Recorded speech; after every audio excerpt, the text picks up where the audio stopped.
Robert Harding joining us, and of course, Justin Ritzel, our leader in our NFL Pick 4. Another good week for Justin. I don't even know what the heck I did. I was probably horrible again, just, garbage again. So anyways, all right, let's get to it. It's a safe bet. Yeah. All right. Well, first, happy Thanksgiving to you guys, even though it's a little early, but still, we won't be seeing each other tomorrow. So happy Thanksgiving to both of you. Happy Thanksgiving to you too, Chris. And hopefully, same to you, Chris. Thank you. Our first game, this was supposed to be Thanksgiving night, but now it's Sunday afternoon because of COVID. The Ravens at the Steelers. Steelers are 4-point favorites. Steelers have owned the Ravens lately, and I got burned the last time by picking the Ravens to cover against the Steelers. I have learned my lesson the hard way, of course. I'm going with the Steelers. -4, yes, they'll win by 7 points at least. Go Pittsburgh. Robert, your call. Yeah, I mean this game, it it was supposed to be the best of the Thanksgiving slate by far, but unfortunately, COVID struck the Ravens, and they're in a bit of a bad situation there. So the game will have to wait until Sunday. But the way that the Ravens have played this season, I think there's been a bit of a drop off. They've had some injuries to deal with, obviously COVID issues now as well.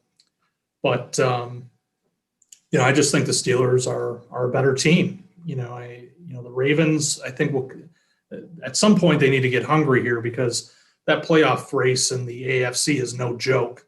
And it's possible. I mean, we see it now. If you look at where your Dolphins stand, Chris, they're on the outside looking in at the moment. Yeah. So that just tells you, how tight that race is, and there's good teams in the mix. So, I think the Steelers will take care of business. That offense is pretty good. It's good for them to have Big Ben back, and that's one of the best defenses in the league. They're just a better all-around team. That's why they're undefeated. They'll win this one. All right, Justin. So you're both on the undefeated Pittsburgh Steelers. Well, I'm going to apply the same logic to this game that I did last week with the Seahawks Cardinals, which I'll remind you guys I picked correctly. When you got two good teams playing, and obviously this is not quite as, it's 4 points. It's not a huge line, but I tend to go with the more desperate team. And right now that desperate team is clearly the Ravens, for all the reasons you guys just said. There's no guarantee that they're going to make the playoffs if they keep playing like they have been. But I do think they're a very talented team. The problem with them is, they cannot get behind in games and come back. So the Steelers are undefeated, but they are not as good as these recent, teams in recent history that have gotten this far into the season without a loss. A lot of it's been based on opponents. They're not playing a first place schedule. They do have a good defense. That offense is good, not great. So for all those reasons, the fact that the Ravens really need to have this one, I'll take the 4 points and I'll pick the Ravens. Ooh, okay. Our next game, the Tennessee Titans at the Indianapolis Colts. Titans coming off an impressive overtime win against the Ravens, I believe. The Colts coming off an even more impressive win over Justin's Packers in overtime. And that was an interesting game to watch. So, Colts, it seems like they've been playing better lately. The Titans, I think, slumped a little bit. I'm going to go into my bag of share-isms and bring out that this is a division game. The teams are very familiar with each other. I know you guys love when I do that. Just the reactions alone make it worthwhile. So I'm going with the Titans to cover the 3.5 at Indianapolis. I think that Derrick Henry's going to have a huge game. I think that's going to be the key for the Titans. We're getting close to the playoffs. Titans need to make a run. So I'm going with Tennessee to cover at Indianapolis. Justin. Yeah, I didn't find that game very entertaining, just for the record. I found it heartbreaking.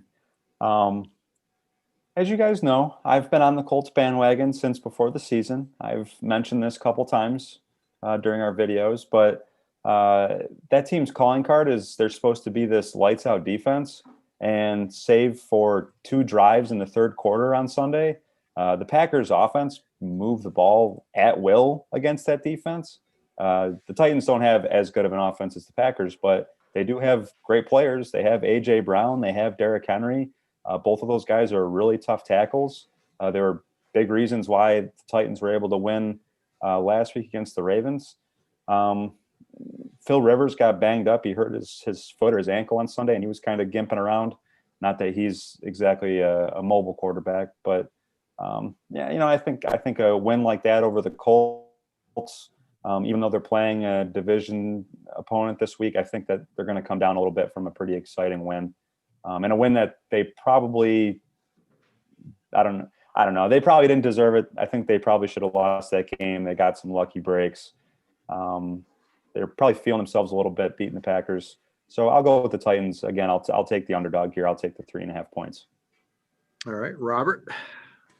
Yeah, this is a tough one because divisional matchup, and these two teams played just a couple weeks ago, and the Colts took care of business, and it makes you think that history can repeat itself. I honestly think the Titans are a better team than what they showed. I believe that was a Thursday night game too, and as we know, Thursday night games can produce wacky outcomes.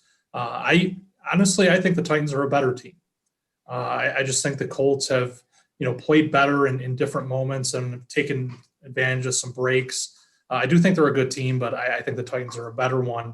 I think the Titans will avenge their loss from just a couple weeks ago and defeat the Colts on their home soil. All right, our third game is the Kansas City Chiefs 3-point favorites at Tampa Bay. Boy, Tampa Bay, here's a team that everybody was talking Super Bowl a few weeks ago, and they're coming off a really bad Monday night loss to the Rams. And, of course, they had that really bad loss to the Saints a couple weeks ago. So Patrick Mahomes has got to be licking his chops because I'm sure he wants to take out Tom Brady again and knock him down a peg or two. And the Chiefs, I think, in my opinion, the Chiefs are overall the best team in the NFL. Even though Pittsburgh's undefeated, I think the Chiefs are still a better team. I like them to easily cover 3, go into Tampa Bay and walk out with a pretty good win there. Robert? This is a good matchup. It's going to be interesting. The Brady Mahomes rivalry renewed in a different setting, obviously. Brady won't have Bill Belichick at his back, and Brady certainly doesn't have a good arm. If you watch that Monday night game, what a disaster that was. That guy needs to stick to 6-yard passes. But look, the Chiefs are a better team. The Bucs, I think, it's a slight upgrade with Brady just because he tends to take care of the ball better. Obviously, he's not going to throw 30 picks this year like Jameis, but you almost wonder what Jameis would have been able to do in a second year with Bruce Arians at the helm. It just seemed like Bruce Arians, wasn't interested in that kind of project and wanted a guy he could win with now. And you get what you get with 43-year-old Tom Brady. So the Chiefs are a better team. I'm looking for them to take care of business here. I think Mahomes will have a big night. That guy's got tons of weapons to throw to, as we saw against the Raiders. I don't know how the Raiders leave Travis Kelce wide open, but great play by the Chiefs. And I'm going to take the Chiefs to win this one. All right, Justin. Well, I don't think the Chiefs are top to bottom the best team in the NFL. That doesn't mean I don't think they'll win the Super Bowl. They probably will. They'll probably at least get there. But their defense stinks. I mean, for all the talk about the Raiders offense, last week they put up 31 points. They've put up 40 points their last meeting with the Chiefs. They have a solid offense, but I don't know. I'd be a little worried if I was a Chiefs fan looking at that side of the ball. That was a game they easily could have lost on Sunday, and they got fortunate that they have arguably the best quarterback in football. I don't know. I look at this Bucs defense that's kind of slipped a little bit, but I see a team that does have the personnel to give the Chiefs a hard time, like they did to my Packers, over a month ago. They have good linebackers that they can throw on Travis Kelce and make life difficult on him. And then you're basically hoping that Tyreek Hill doesn't beat you, which is not easy. But I don't think that the Chiefs will move the ball up and down the field with ease as they so often do. I think the Bucs will make life difficult on them. Games in that stadium in Tampa can be weird. Again, I know this firsthand watching my team's trip down there. So I'll take the Bucs. I think they're due for a bounce back game here, and I think the Chiefs they're due for a loss. They've had some close games here. They're due for one to go against them a little bit. So I'll take the Buccaneers. All right. Our last game is Justin's Green Bay Packers, 7.5-point favorites at Lambeau Field against his second favorite team. No, I'm just kidding. His least favorite team, the Chicago Bears. Is Mitch Trubisky going to start this game? I don't know. But all I know is, did the Packers lose to the Bears earlier in the year at Soldier Field? No, they didn't. Okay, what an asinine question. Sorry, not an asinine question. All right. Anyways, look, Aaron Rodgers motivated. Packers geared up. And this isn't even going to be close. The Packers are going to win this game by at least 2 touchdowns. They'll cover easily in this game. They're gearing towards the playoffs. This is going to be no contest. The Bears have nothing. They have a little bit of a defense, but on offense, I would be stunned if they get more than 14 points. Go ahead, Robert. Yeah, I mean, look, the Bears, they are who we thought they were. I know that earlier in the year they started off hot, and people were reading into that. They had some lucky breaks. They had some subpar opponents. They're just not a very good team, and with the injuries mounting, it's going to be an even bigger problem for them. The Packers are a far better team. They should have beaten the Colts last week. The Colts, obviously had some breaks go their way. But look, this is a divisional matchup, Chris. And the Packers, I think they'll take care of business against the Bears. They'll easily cover the 7.5 in this one. Justin, you get the last word on this game. Well, to clarify, no, the Packers have not played at Soldier Field yet this year. And even if they had, would it matter? Okay, that place is basically Lambeau South. The Packers have only lost there once in the last 10 years. That's an away stadium. They've lost only once in 10 years. So, listen, Mike Pettin, I think if the Packers don't have a serious turnaround on defense by the end of the year, if he has another pathetic performance in the playoffs this year, he'll be looking for a job. But if there's one thing I know about Mike Pettin, it's that he's got the Chicago Bears number. It's the one team that defense seems to show up for every time they play under his watch. And I don't see why that would be any different this time around, especially if Mitch Trubisky is going to play. I look for Aaron Jones to have a big game. He's been kind of quiet for most of the season. He missed a couple games, had a leg injury. Packers running game has kind of been a shell of itself. It's been a lot of the passing attack carrying the weight there. So I think the Packers will win pretty handily. I think they'll do it on the ground, though, not so much on the right arm of who I think should be the MVP. Yes. Packers. All right. Who I predicted would be the MVP this year, much to your chagrin. But I digress. All right. Well, so now the football media doesn't want them to win if you pay attention to ESPN or NFL.com, but that's a whole other conversation. The media. All right, so we're going to do our takeaways from Week 11. Look ahead to Week 12. My takeaway from Week 11, unfortunately, is the horrible injury to Bengals quarterback Joe Burrow. He got nailed, sacked, towards ACL, towards MCL. He's definitely out for the season. Hate to see anybody get hurt, especially that seriously. Promising rookie quarterback like Joe Burrow. Really sad.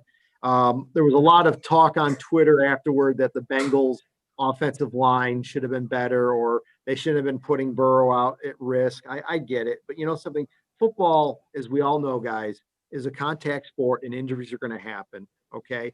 You can get hurt at any point in a game, whether you're handing off the ball, whether you're dropping back to pass, whatever. Injuries are part of football, and you hate to see this happen. But to say that the Bengals are, to blame for this because Burrow is throwing like 40 passes a game on average with a suspect offensive line. I just don't think that's the right thing here because, again, injuries happen in football games, whether you have a great offensive line or a bad offensive line. And I threw out a little piece of information that back in 1972, the undefeated Dolphins, lost their starting quarterback, Bob Greasy, in week 5 to the Chargers when he got his ankle broken. Now, the Dolphins had 2 Hall of Famers on that offensive line, okay? And arguably another one who's Bob Kuchberg, who's possibly a third. So you could have a great offensive line. Your quarterback can still get a freak injury and get out for the season. Let's hope Joe Burrow is healthy and can continue his career next season. My look ahead is the NFC East. I mean, this is incredible that Philly leads this division at 3-6-1. Washington, Dallas, and New York are all 3-7. Washington plays Dallas tomorrow, so one of those 2 teams is going to be 4-7 and basically in first place in the division. The Giants are at the Bengals, who are 2-7-1, by the way. So that's going to be interesting to see if the Giants can maybe get a win there. And the Eagles are at Seattle, which you'd like to think they're going to lose. I mean, look, we all know that whoever wins the NFC East is going to have a losing record. There's no way these teams are going to get to 8 wins. This could literally be a 5, or you could be 6-10 and win the NFC East. That is absolutely astounding that a team that bad could win a division. I guess it's another one of those things about the NFL that we just have to shake our head at, but these things are going to happen. So, but those are my takeaways and my look ahead to week 12. Justin, your turn. What are you looking back at, and what are you talking about for the future? Well, I'm looking at the Hall of Fame semifinalists that were announced this week. Should be a fun class. I think Peyton Manning, Charles Woodson are obviously shoo-ins, but I think there's some other interesting names here. I think Jared Allen, he'll probably get in, pass rusher from the Chiefs and for the Vikings. Calvin Johnson, interesting name, who's eligible for the first time this year. Player who I think without a doubt was one of the 2 best receivers for most of his career, but retired at a pretty young age, relatively speaking, for wide receivers, and he's not really quite up there as far as career totals, yards, receptions, receiving touchdowns, because his career was so short. He's like the modern day Barry Sanders in that respect, just 2 Lions players who had enough of that franchise and decided to call it a career. So I'll be curious to see how far along he makes it. And then unfortunately, if you want to call me a homer for this upcoming comment, Robert, go ahead. Your boy, Steve Tasker, he should not be in. No special teams player, aside from a kicker, maybe like an Adam Vinatieri, no special teams players should be in the Hall of Fame. They're part-time players. Okay, if you're not good enough to play 4 downs, you shouldn't be in the Hall of Fame. And let's get Leroy Butler in the freaking Hall of Fame. The only guy from the all-decade team in the 1990s who's not in the Hall of Fame, get the guy in there. He was a premium safety for a Packers team that made 2 Super Bowls, won 1. He was the best defensive player, not Reggie White, on the 97 Packers. He needs to be in the Hall of Fame. I hope he gets there. And sorry, Chris, Zach Thomas, no, not going to happen. Yeah, well, I'll say this, and I'm a homer when it comes to Zach Thomas. I'll admit it. You compare his stats with Brian Urlacher, they're pretty darn similar. I mean, they're very, very similar. And if Urlacher's in, I think Zach Thomas should be in. And I've got no sentiment about the Packers player there, Butler. Whether he is in or not doesn't bother me, but Zach Thomas deserves to be in. All right, Robert, your turn. Well, my takeaway, and Chris, I'm going to rain on your parade a little bit here, but my God, the national media was laying it on thick with the Dolphins leading up to Sunday's game. I mean, 5th in some ridiculous power rankings. I agree with you. Too high. They were pouring it on like, this team had accomplished something and didn't get a few lucky breaks along the way. Look, the Dolphins have improved, and I think they're heading in the right direction, but I mean, come on, 5th in the league. I mean, those power rankings were ridiculous. No, they're 5th too high. I'll admit that. 10. I hope 10 so. is legitimate. We'll see. Certainly not now that they lost to the Denver Broncos. I told you, that was a bit of a trap game there because obviously the Broncos are a defensive minded team. You never know what you're going to get out of that offense. There's some weeks that Drew Lock has lit it up, but for the most part, he's been okay, not great. And the Broncos offense didn't need to do much because the Dolphins didn't do much on the offensive side of the ball. I'm real curious to see, how that team, bounces back. Obviously, they have the Jets this week. That should be a win.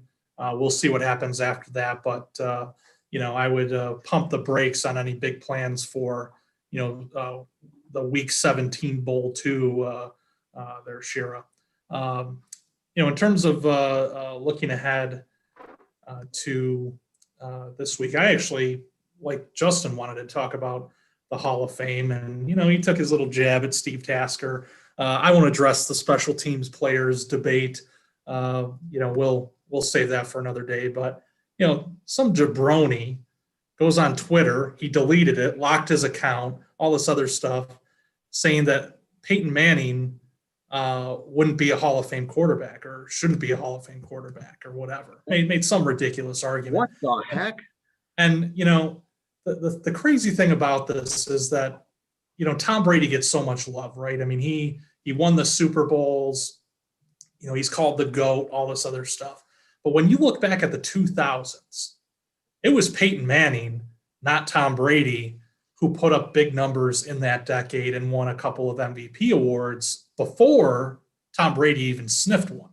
So, this idea that Manning is some like pushover just because his era overlapped with his time overlapped with Brady is ridiculous. I mean, Manning was the top quarterback in the league some of those years, and he was putting up bigger numbers than Brady was until Brady had that big 2007 season. That was really the turning point for Brady when he started to really take over that offense and that team became, more passing centric. So, that guy, I don't even know his name. He had a verified account. He must have been in media somewhere, radio probably, because only radio people would put out such ridiculous takes.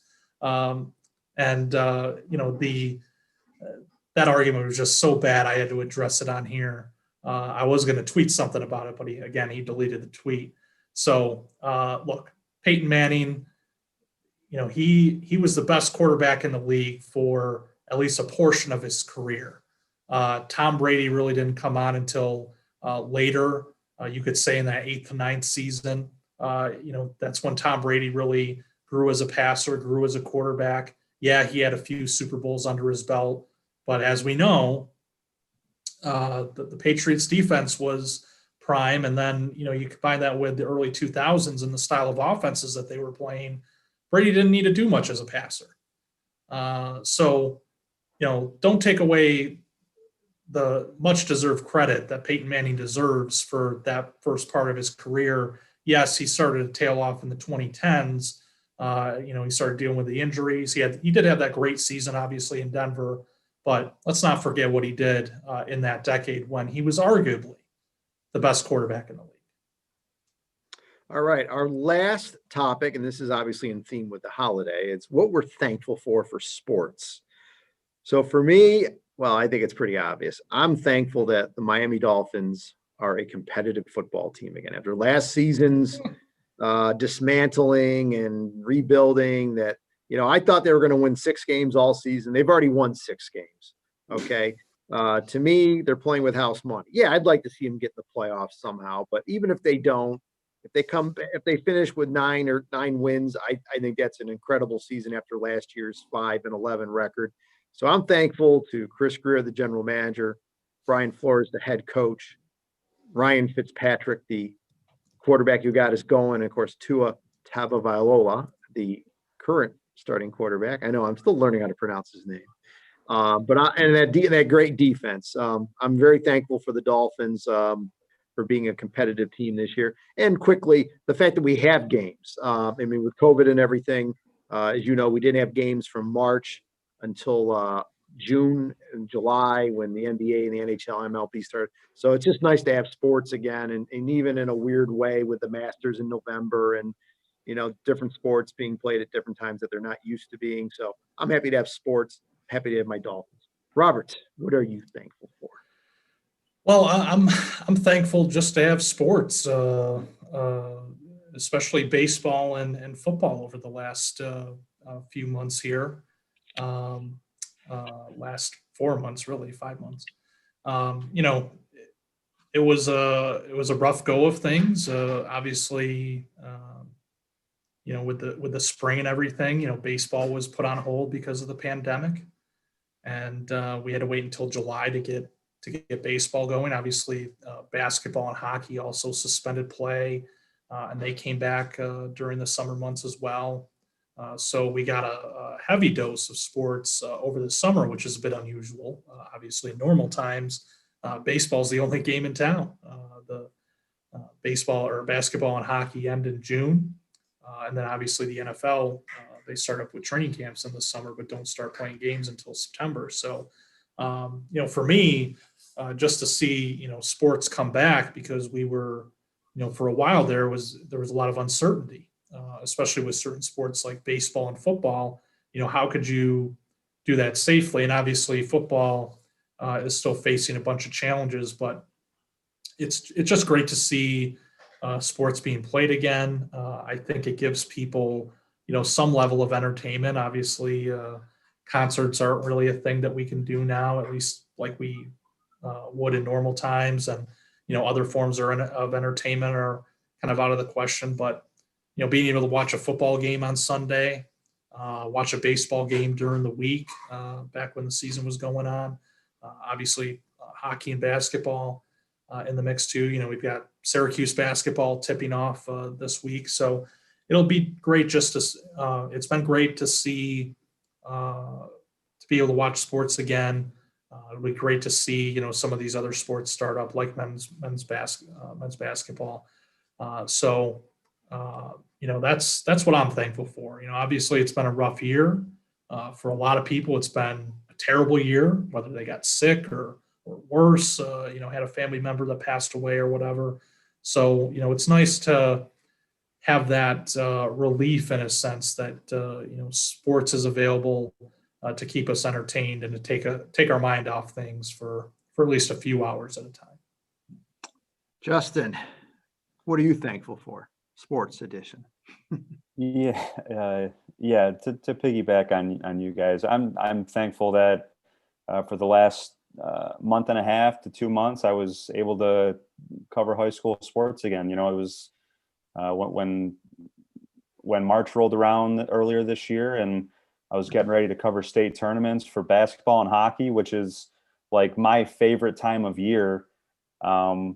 And everything gets shut down, and then the spring high school season doesn't happen, to really following these occasional updates on high school sports over the summer. As Robert knows from just covering everything about COVID-19, it gets really tiring writing about it and just playing this waiting game, not knowing what's going to happen.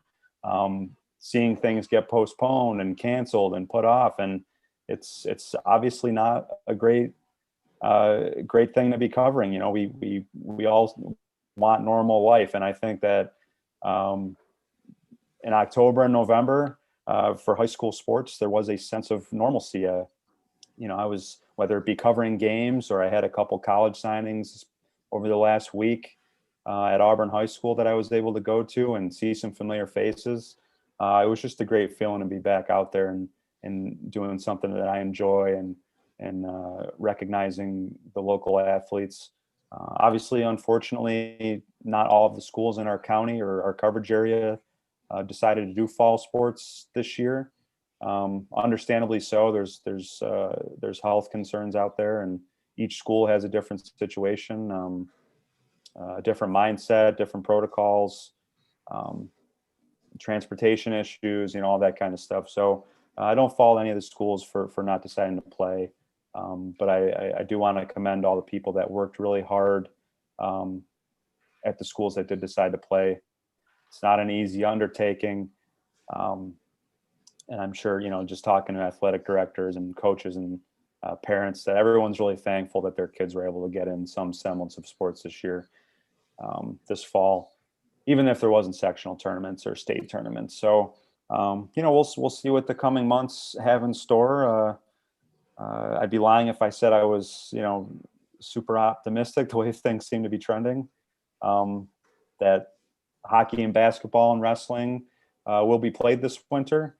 We'll see what happens. There's still a lot up in the air with that, but like I said, just thankful for the last month and a half, 2 months to kind of feel like I was covering high school sports again, which is ultimately why I work at the Citizen. So we'll see what happens, but thankful for that. Good. All right, gentlemen, it's been fun. I want to wish you guys again happy Thanksgiving. Wish all of our viewers a happy Thanksgiving, a safe and healthy Thanksgiving, and we'll see you next week.